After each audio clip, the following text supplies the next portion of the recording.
It is born when you finally decide that your life will be dictated by your vision, not your circumstances. I want you to think about the greatest creators and builders in history. Edison, with thousands of failed attempts before lighting the world. Henry Ford, mocked by the newspapers for believing he could mass-produce automobiles. Walt Disney, bankrupt and rejected, told he lacked imagination. Do you know what they all had in common? It wasn't luck. It wasn't a secret investor or a perfect time. It was an obsession. A refusal to accept life as it was handed to them. You see, wealth is not an event. It's a mindset you carry long before you see a single dollar from your dreams. It's the decision to believe in abundance when your pockets are empty. It's waking up early, working when others sleep, learning when others party, and refusing to lower your standards just to feel comfortable. The real truth about wealth: it is attracted to clarity. Money flows to those who know exactly what they want and why they want it. And yet, most people live like ships without a compass, drifting, reacting, surviving, instead of steering. They wait for permission, for approval, for a sign that it's safe to start. But history remembers the few who didn't wait. The few who acted with such belief, such relentless execution, that reality had no choice but to bend. Close your eyes for a moment and imagine your life 10 years from now. Not the life you think you can get, but the life you would have if you had no limits. What would you wake up to? Who would be around you? How would you spend your day? Hold that picture. Feel it in your bones. That vision is your target. And every day you live without moving toward it is a day you're stealing from your future self. Wealth requires discipline. Not the kind you use for a week after reading a self-help book, but the kind that becomes your identity. The discipline to say no to short-term comfort so you can say yes to long-term freedom.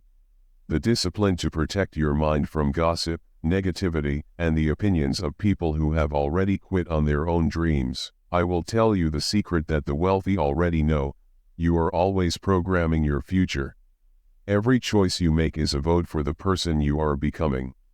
If you choose laziness, you are voting for poverty. If you choose learning, you are voting for expansion. If you choose courage, you are voting for abundance. The world will tell you to be realistic. They will tell you to aim smaller, to just be grateful for what you have. But gratitude without growth is stagnation. You can be grateful for the breath in your lungs and still be hungry to climb higher. That's the balance the wealthy master: deep gratitude for the present, and an unshakable hunger for the future.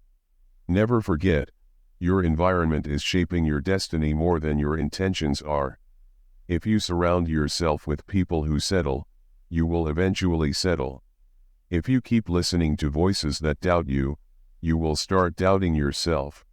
But place yourself in the rooms where dreams are normal, where big thinking is the default, and you will feel your standards rise like the tide. The truth about wealth nobody told you is that it's an inside-out game. You don't chase money, you become the kind of person money chases. You become so valuable, so disciplined, so magnetic in your vision and energy, that opportunities can't help but find you. And it begins the moment you stop blaming the economy, your parents, your past, and start owning the only thing you can control: yourself. The first battle you must win is not with the marketplace. It's not with competition.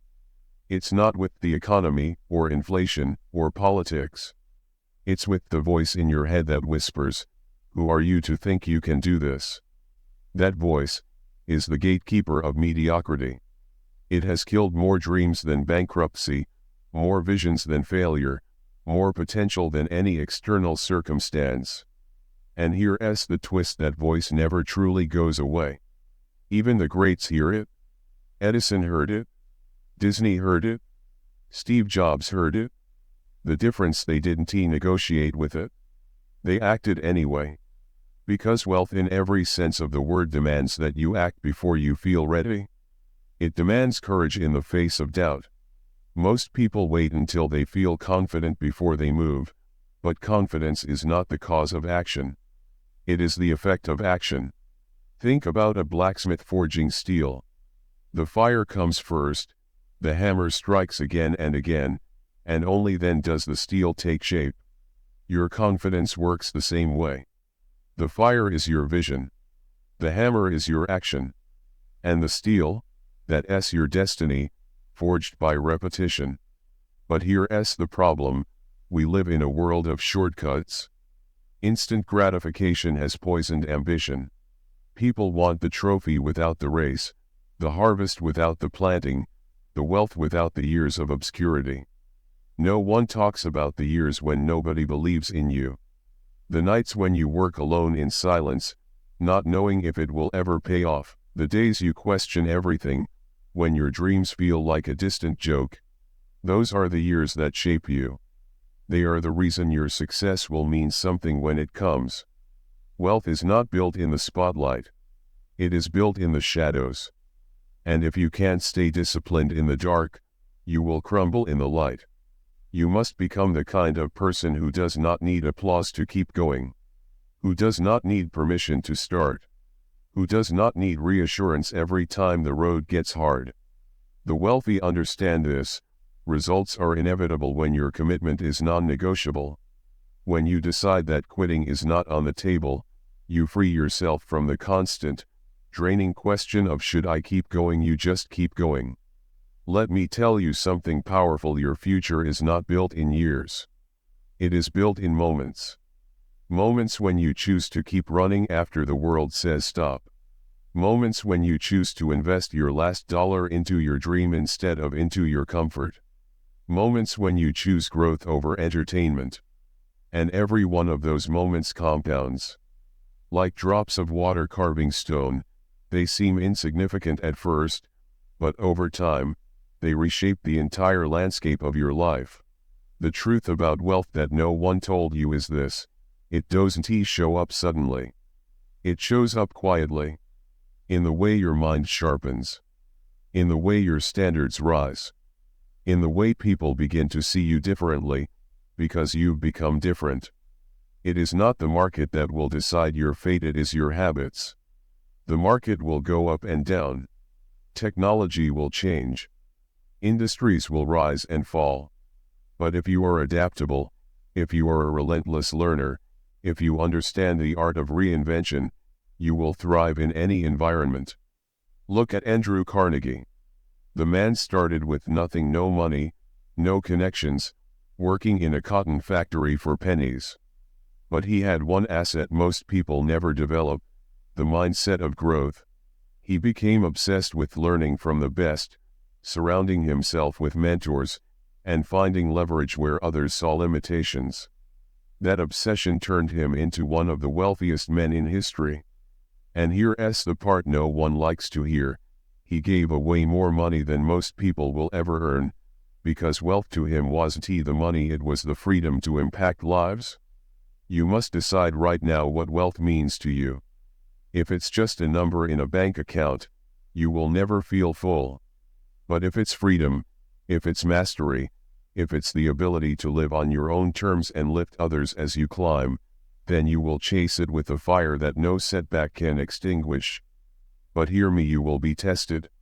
There will be seasons where nothing works. Times when the people closest to you doubt you.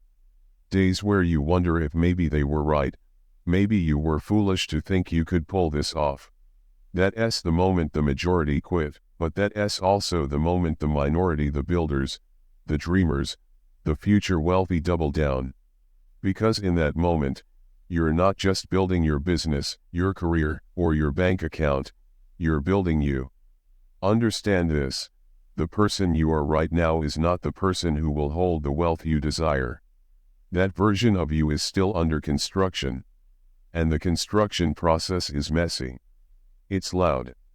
It's uncomfortable. But it's necessary. If you want to hold more, you must become more. Most people think wealth is something you pursue. In truth, it's something you attract by the person you become. If you remain the same habits, same beliefs, same fears, you will keep attracting the same results. Your bank account is a reflection of your inner world, nothing more, nothing less. Think of the mind as soil. If the soil is toxic, filled with weeds of doubt, entitlement, laziness, then no seed of wealth can grow. But if the soil is rich with discipline, vision, and relentless learning, then even the smallest idea can grow into an empire. The challenge: most people spend more time feeding weeds than nurturing seeds. They consume negativity, argue over things they can't control, and waste their sharpest hours on distractions that will never pay them back. The wealthy don't do this. They protect their time like a fortress. They treat their focus like oxygen. They say no more often than they say yes, not because they are arrogant, but because they understand that every yes to something meaningless is a no to something essential. This is why discipline is not punishment, it's freedom in disguise. The more disciplined you are, the freer you become. Free from the chains of impulse. Free from the tyranny of procrastination. Free from the endless cycle of almost starting but never finishing. And here's something you won't hear in most motivational speeches: wealth will demand sacrifice. You cannot have it all, at least not all at once. You will give up weekends, comfort, maybe even certain relationships. But you will gain something far more valuable: the ability to shape your life with intention instead of by default. Every time you choose discipline over distraction, you are building a future most people will never experience. Every time you choose to study when others sleep, to invest when others spend, to persist when others quit, you are separating yourself from the masses. Look back at history. Abraham Lincoln lost more elections than most politicians ever enter. He faced personal tragedy, public humiliation, and repeated defeat. And yet, he became one of the most influential leaders in history, not because he never failed, but because he refused to stay down. The wealthy understand that failure is not the opposite of success, it's the tuition you pay for mastery. Every setback is data. Every mistake is a lesson disguised as pain. The only real loss is quitting before the lesson is learned. This is why you must develop resilience like steel. Resilience is not about avoiding hardship, it's about bending without breaking. It's about standing in the storm with your eyes locked on the horizon, knowing the sun will rise again. And here's the ultimate truth nobody told you about wealth: it's not about the money, it's about the person you become in pursuit of it. Because when you finally have the money, you will realize something shocking: the joy didn't come from the number in your account. It came from the discipline you built, the fears you conquered, the skills you mastered, the person you had to grow into just to hold it. Money is a magnifier. If you are generous, it will make you more generous. If you are careless, it will make you more careless. Wealth doesn't change you, it reveals you. That's why the preparation is more important than the prize. You cannot skip the process and expect to keep the result. This is why lottery winners lose it all, and self-made entrepreneurs multiply it. Without the mindset, the vision, the discipline, wealth slips through your fingers like water. So I ask you, are you building the version of yourself who can keep what you're asking for, or are you still hoping the result will come first and the growth will come later? The wealthy never wait for later. They become the person now. They think like the person now. They move like the person now. And in time, the world catches up to match who they already decided to be. There is a dangerous myth that keeps millions trapped in mediocrity: once I have the money, then I'll change. No. You change first, and then the money comes. Wealth is like a mirror, it reflects the person standing in front of it. If you stand there with fear, scarcity, and confusion, the reflection will show struggle and lack. But if you stand there with clarity, courage, and focus, the reflection changes. The outer world always follows the inner world. Think of it like a thermostat. If your internal setting is stuck at average, it doesn't matter if you suddenly earn more, you'll find a way to bring yourself back down to that familiar temperature. That's why people sabotage their own success, their identity isn't set to handle it. The wealthy reprogram their thermostat. They raise their standards. And when life tries to drag them back to normal, they refuse to settle. This is where vision becomes your lifeline. Without a vision so strong it pulls you forward, you will be distracted by every shiny thing in your path. You will chase trends, hop between ideas, and wonder why nothing sticks. Vision is not just a picture in your mind, it's an anchor in chaos. It tells you, this is who I am becoming, and this is where I am going, no matter what the world throws at me. But vision without action is just a daydream. And action without discipline is just noise. The wealthy bring all three: vision, discipline, and relentless execution. They don't wait for the perfect time because they know the perfect time is an illusion. If Carnegie waited for the economy to be stable, he would have died in obscurity. If Edison waited until the light bulb idea was safe, the world might still be in darkness. What's stopping you is not lack of opportunity. It's the belief that you need more before you can start. You tell yourself, I'll begin when I have the capital, when I have the time, when I have the right contacts. But every master you admire began with less than what you have now. You don't need more resources, you need more resourcefulness. Resourcefulness is the art of doing what you can, with what you have, right now. It's using every ounce of creativity, every contact, every spare minute to move 1 inch closer to your vision.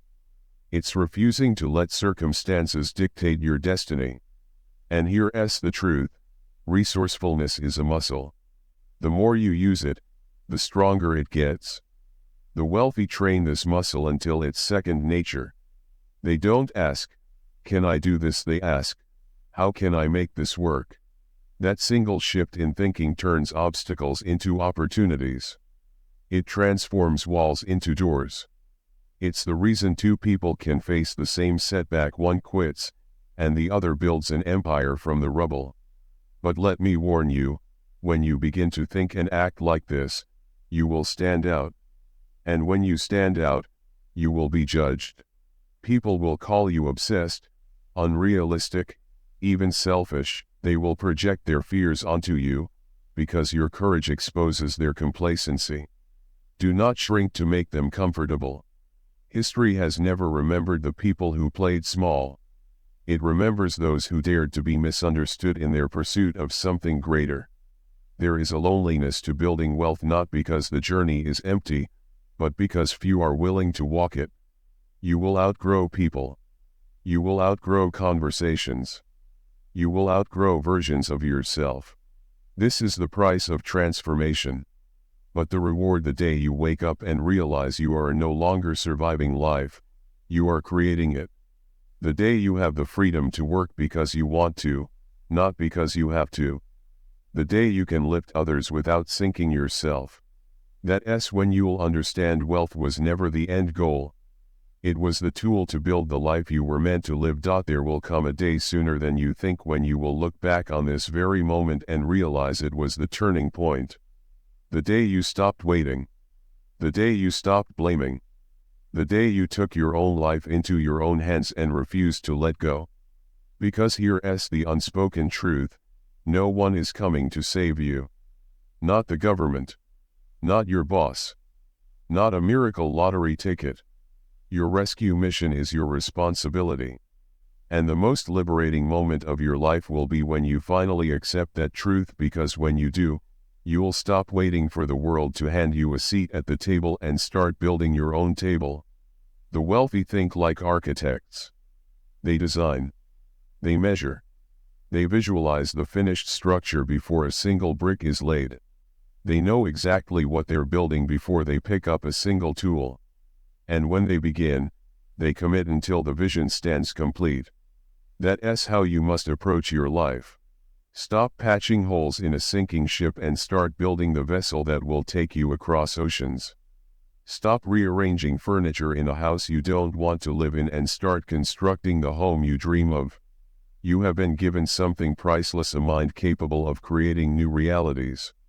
But most people use it to replay old problems. They live in the loop of what is instead of the vision of what could be. The wealthy reverse that. They wake up and see the day as clay in their hands, something to be shaped, molded, and crafted toward a future they've already decided will exist. And yes, there will be storms. There will be days you feel like you've been knocked to your knees. But here's the thing about storms: they don't last forever. And if you learn to move through them instead of hide from them, they will make you stronger, sharper, more unshakable than you ever imagined. The wealthy are storm walkers. While others wait for the rain to stop, they keep building in the rain. Because they know that while the masses are hiding, the few who work through the storm will own the field when the sun comes back. Do not confuse temporary pain with permanent defeat. Pain is part of the process. It's the tax you pay for progress.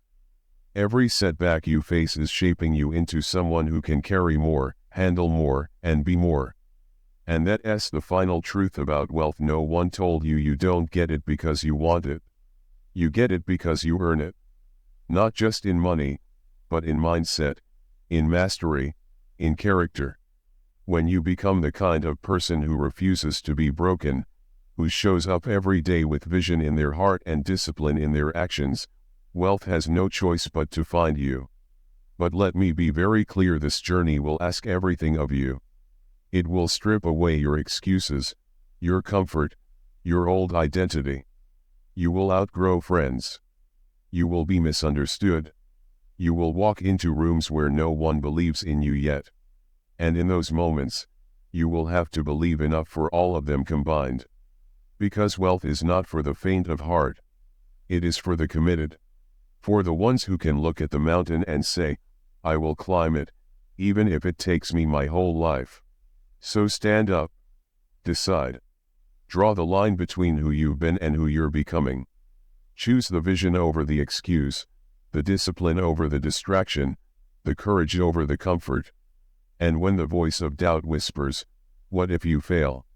you answer, "Then I will rise again, and again, until I win." This is your life. This is your time.